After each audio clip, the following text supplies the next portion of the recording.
In the quiet town of Modica, Italy, a brave mother chose to face the impossible when her husband lost his job and the bills began to suffocate them. With no money, no diploma, but a burning passion for cooking, she dove into the world of gourmet cuisine to provide for her family. What started as a desperate attempt became a journey of resilience that touched hearts and transformed lives. This story goes far beyond food. It's about courage, love, and the power of a mother who refused to give up.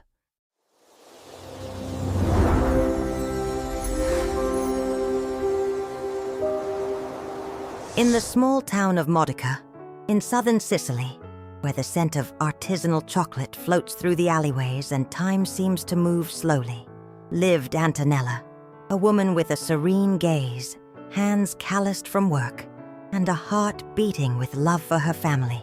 Married to Giuseppe, an honest and dedicated man who worked as a mechanic, and mother of 2 children, Chiara, 7, and Matteo, 5, Antonella had always been the heart of the home, the soul of the household. Their life wasn't luxurious, but it was dignified. Their days followed a constant rhythm between Giuseppe's job, Antonella's household chores, and caring for the children. To those passing by the blue door of their white-walled house, everything looked peaceful. But what no one saw were the sleepless nights Antonella spent worrying about their budget, crunching numbers in an old notebook, trying to stretch every euro until the end of the month. The workshop where Giuseppe worked started to slow down.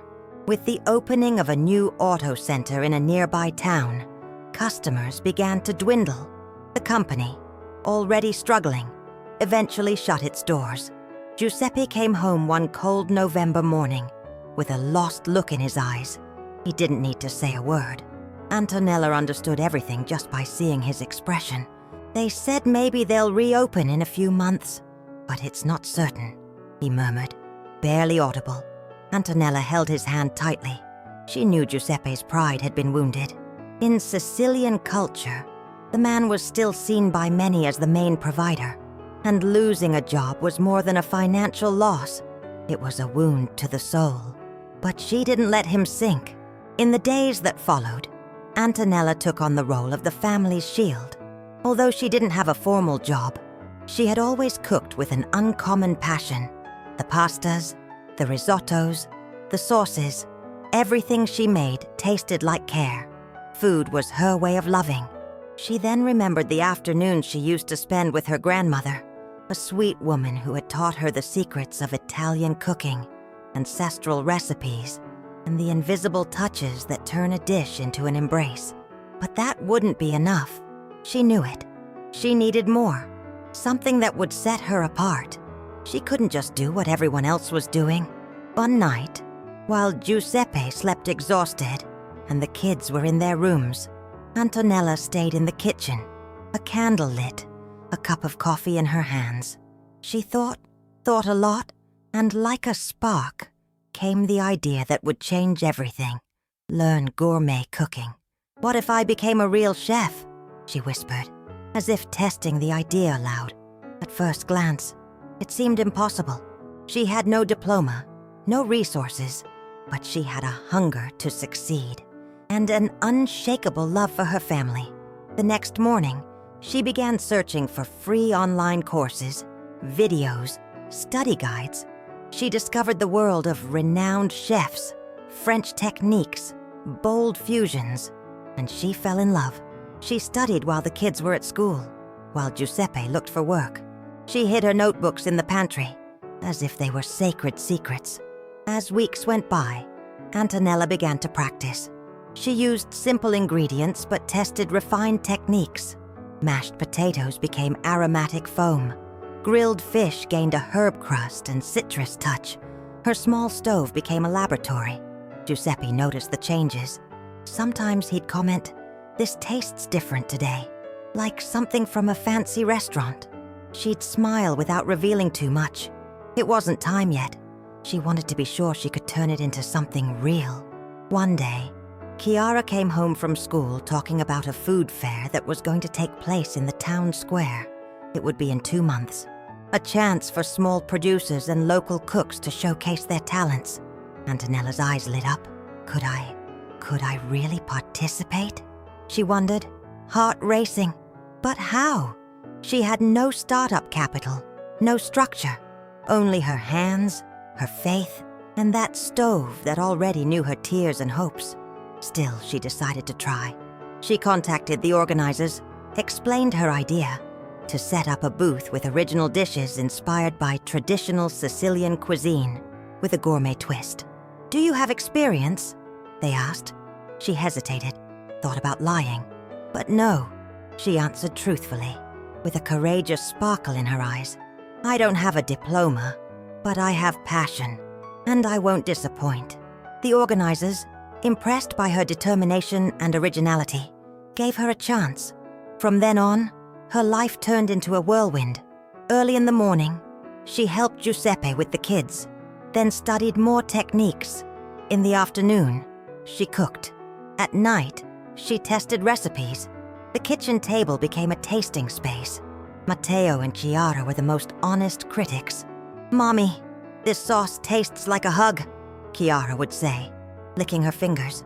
Giuseppe, though still worried about their financial situation, began to see something new in Antonella, a strength he already knew, but now it manifested so clearly it was impossible to ignore. He began supporting her in every way he could. He took care of the kids while she tested recipes, washed dishes, did the shopping. Their partnership grew. The pain of losing his job was gradually replaced by a new purpose: to start over, together. On the eve of the fair, Antonella barely slept. She woke up before sunrise, prepared each dish with ceremonial care. She set up her booth with the help of Giuseppe and the kids, who even used colorful ribbons and flowers to decorate. On the sign, just a simple name, Cuore di Mamma. It was more than a name. It was the essence of it all. But she still didn't know what was coming, had no idea how she'd be received. She was scared, her stomach in knots, her heart racing. And it was there, in that improvised booth, on that cloudy morning in Modica, that the true journey of a brave mother would begin to take shape.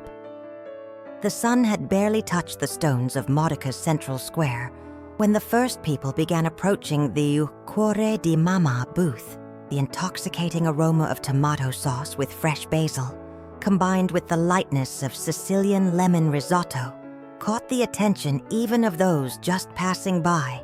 Antonella, with a clean apron and a racing heart, tried to stay calm. Her slightly trembling hand revealed what her smile wouldn't let show. She was terrified. But then, the first customer arrived. An elderly man with white hair, kind eyes, and curiosity. He chose a dish with fish and caper sauce. Antonella served it with elegance, thanked him with a discreet smile, and watched from a distance as he took the first bite. He chewed slowly, then looked at her and gave a thumbs up, smiling. Antonella felt a knot loosen in her chest. The booth started to fill up. People approached, intrigued by this mother offering traditional dishes with a refined presentation, a rare thing at the fair. For hours, Antonella barely had time to breathe. She served with care, explained the ingredients, exchanged smiles, received compliments. Giuseppe, Chiara, and Matteo helped however they could, fetching utensils, cleaning the table, organizing orders. At the end of the day, the wooden box that served as a cash register was full. She could hardly believe it. It was real. She had done it. But the real test was just beginning. The success of that first fair drew attention, both good and bad. A week later, she received an invitation to participate in another regional fair, even bigger, in Ragusa. It was a golden opportunity, but it also meant higher costs, more production, travel, logistics. She hesitated. Giuseppe encouraged her. "We'll figure it out. I'll sell my old motorcycle. We'll invest in you, Antonella." And so it was. With a heavy heart, he said goodbye to his longtime motorcycle and handed the money to his wife, like someone planting a seed in fertile soil. Antonella felt the weight of that trust and promised herself she'd make it count. The second fair was an even bigger success. Her dishes started being featured on local food blogs. One of them nicknamed her La Chef del Cuore, the chef of the heart. But with fame came pressure. Antonella began receiving orders for events, small parties, even weddings. Demand grew faster than she could handle. Her home kitchen couldn't keep up. The old gas oven, a faithful workhorse, started to fail. Sometimes it burned part of the food. Sometimes it just shut off mid-preparation. One night, trying to bake a rustic pie for a special order, the oven broke for good. Antonella sat on the kitchen floor in silence.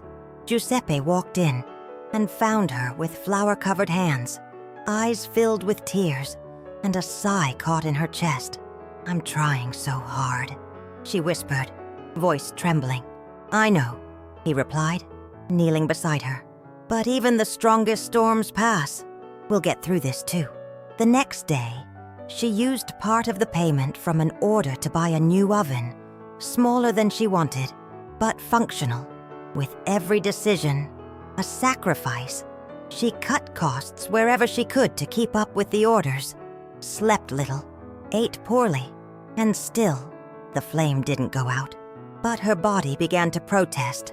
Antonella started feeling intense pain in her shoulders and back, and a fatigue that wouldn't go away. One morning, she fainted while peeling potatoes. Giuseppe rushed her to the hospital. After tests, the doctor said she was experiencing the onset of physical and emotional exhaustion. Her body was crying for help. She needed to stop, to rest. But how could she, when the bills didn't stop, when her kids needed food, school, clothes, when there were now customers waiting, contracts signed? It was a moment of deep crisis. For the first time since it all began, Antonella thought about giving up. She spent 3 days in bed, not cooking, not studying, not thinking about recipes, just staring at the ceiling, listening to the distant sound of her children playing. She felt guilty for lying down, and at the same time, defeated. On the third night, Matteo walked into the room with a drawing in his hands. A child's sketch, a woman wearing a chef's hat, holding a wooden spoon, and a giant heart drawn on her chest. "It's you, Mommy," the bravest chef in the world. She cried, and that cry washed something inside her, a knot that had been stuck for a long time. She realized that, to keep going, she'd need help. She couldn't carry it all alone. That's when she had a serious talk with Giuseppe.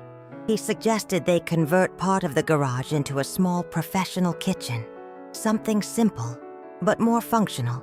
With the money they'd saved and help from a friend who was a bricklayer, they started the renovation. Antonella temporarily reduced the number of orders, hired a neighbor to help a few hours a day, and began taking better care of her health. During that time, something extraordinary began to happen. Her clients, upon learning she was struggling, came together. Some donated kitchen utensils, others promoted her dishes on social media. A loyal elderly customer wrote a letter to a local TV show that supported small entrepreneurs. The show's producers became interested in the story. Antonella was invited for an interview. Nervous, unsure of what to say on camera, she told her story with simplicity. She spoke about hunger, fear, her love for her children, and the strength of a mother who only wanted to support her family with dignity. The interview went viral. People from all over Italy started following her profile, placing orders, offering support. Within months, she went from being a makeshift cook to a regional reference. But the challenges didn't stop. As her business grew, competitors began to appear. People who copied her dishes, who tried to smear her name. A woman from a nearby restaurant even spread rumors that Antonella used processed ingredients and deceived her clients. The pain of injustice was immense, but Antonella stood firm. "I won't respond with hate. I'll keep cooking with truth. Whoever tastes my food will know." And that's exactly what happened. Loyal customers stayed by her side, and new ones arrived, moved by her story and the authentic flavor of every dish. Despite life's blows, Antonella learned to get back up faster. She discovered that the strength of a brave mother doesn't lie in never falling, but in rising again with even more purpose. The business kept growing, slowly, with stumbles, but with soul. And on a special morning, amid the smell of baking bread, with Chiara drawing on the counter and Matteo helping decorate pies with fruit, Antonella received an unexpected email, an invitation, something that made her heart beat differently, something that could change everything, again. But that is what comes next. The email came from a sender Antonella never imagined she'd see in her inbox. The administration of a prestigious culinary school in Florence, a renowned institution known for producing some of the most respected chefs in Italy. The message was clear and direct. They had watched her interview on the TV program, were deeply moved by her journey, and wanted to invite her to participate in a special training program with a full scholarship. She read and reread that message at least 10 times, in silence, her heart pounding. Giuseppe noticed from across the room. She was trembling. When she told him, he simply hugged her and said, eyes brimming with tears, "You deserve the world, Antonella." But the joy came with uncertainty. The school was nearly 1,000 kilometers away from Modica. The course would last 3 months, with intensive in-person classes. That meant leaving her family temporarily, pausing the business, reorganizing everything. And the kids. "And cuore di mamma?" she asked, more to herself than to anyone else. It was Chiara, her daughter, who answered with the innocent wisdom of a child who sees what truly matters. "Mommy, you always tell us to follow our dreams. Now it's your turn." Those words fell like a blessing on Antonella's heart. They reorganized the household routine. Giuseppe, with help from the neighbor who was already assisting with orders, kept the basics of the kitchen running, only handling local and simpler requests. Antonella, with a tight heart and a suitcase full of books, aprons, and hope, set off for Florence. Arriving at the school was intimidating. She was surrounded by ambitious young people, some fresh out of culinary school, others already experienced in Michelin-starred restaurants. Antonella felt out of place. She didn't have a professional uniform, didn't know all the technical jargon, and often caught herself wondering if she truly deserved to be there. But the first hands-on class changed everything. While her classmates focused on technique, perfect cuts, and precise timing, Antonella brought something no one else could replicate: emotion. Every dish she prepared carried a story. It was as if the soul of her family lived there, between the scent of rosemary and the warmth of olive oil in the pan. The teachers noticed right away. One of them, Chef Lorenzo, pulled her aside after class and said, "Technique can be taught, emotion can't. You have something that can't be learned. You cook with your heart." Those words fueled her. Antonella poured herself into her studies like never before. She learned French techniques, discovered new ingredients, developed her palate, refined her plating. But she never lost her essence. During video calls with Giuseppe and the kids, she proudly showed off her creations, the certificates she was earning, the new flavors she was exploring. And every time Matteo's little voice asked, "What did you cook today, Mommy?" her heart overflowed. At the end of the 3 months, the school held a final presentation. Each student had to create an original dish that represented their journey, their identity. It was a rite of passage. Antonella spent nights thinking. She wanted something that blended tradition and modernity, something that told her story. On the big day, she presented a dish she called Risotto del Coraggio, a saffron risotto with a Sicilian lemon citrus touch, finished with a light ricotta cream and herb crunch, decorated with edible petals. A visually simple dish, but with complex layers of flavor that spoke to the delicacy and strength woven through her journey. When the judges tasted it, there was silence, then applause, lots of it. She received the highest recognition of her class, a special certificate of merit, along with an invitation to intern at a Michelin-starred restaurant in Tuscany. But Antonella, her heart full, politely declined. "My kitchen is waiting for me at home. That's where I want to serve." She returned to Modica, a renewed woman, not just because of the training, but because she now knew she was capable of far more than she had ever imagined. With support from the local city council and encouragement from small investors who had followed her story, Antonella transformed the little garage kitchen into a real bistro. Cuore di Mama gained new walls, tables with fresh flowers, an original menu, and a waiting list that slowly began to grow. Chiara and Matteo had a special corner in the restaurant to do their homework. Giuseppe became the one in charge of finances. The whole family became part of the business. Every dish that left the kitchen carried love, struggle, and a piece of that story. But the true climax didn't come on a busy night or in a TV feature. It came in a simple, silent gesture. It was late afternoon. The sun was setting behind Modica's rooftops, painting everything gold. Antonella was sitting on the last bench in the restaurant, resting after a long shift, when Chiara came over with a notebook in hand. "Mommy, I had to write about my hero at school. I wrote about you." She opened the notebook and began to read. "My mom doesn't wear a cape. She wears an apron. And with it, she saved our family." Antonella closed her eyes and took a deep breath. There it was, all the effort, all the sleepless nights, all the hidden tears, all the fear, all the love. She didn't want fame. She didn't want awards. She wanted dignity. She wanted to see her children grow up with hope. She wanted to build a path with her own hands, even when the world said it was impossible. And she did it. Today, Cuore di Mama isn't just a restaurant. It's a symbol, a reminder that when a brave mother decides to fight, no broken oven, back pain, or cruel criticism can stop her, because a mother who cooks with her heart feeds the world with hope. If this story touched your heart the way it touched ours, if you also believe in the quiet strength of a mother who fights with what she has, share this video with someone who needs hope. Leave a like, subscribe to the Stories of Brave Mothers channel, and help us spread stories that inspire, move, and remind us of the value in every act of love. Because behind every dish, every smile, every sacrifice, there may be a brave mother like Antonella,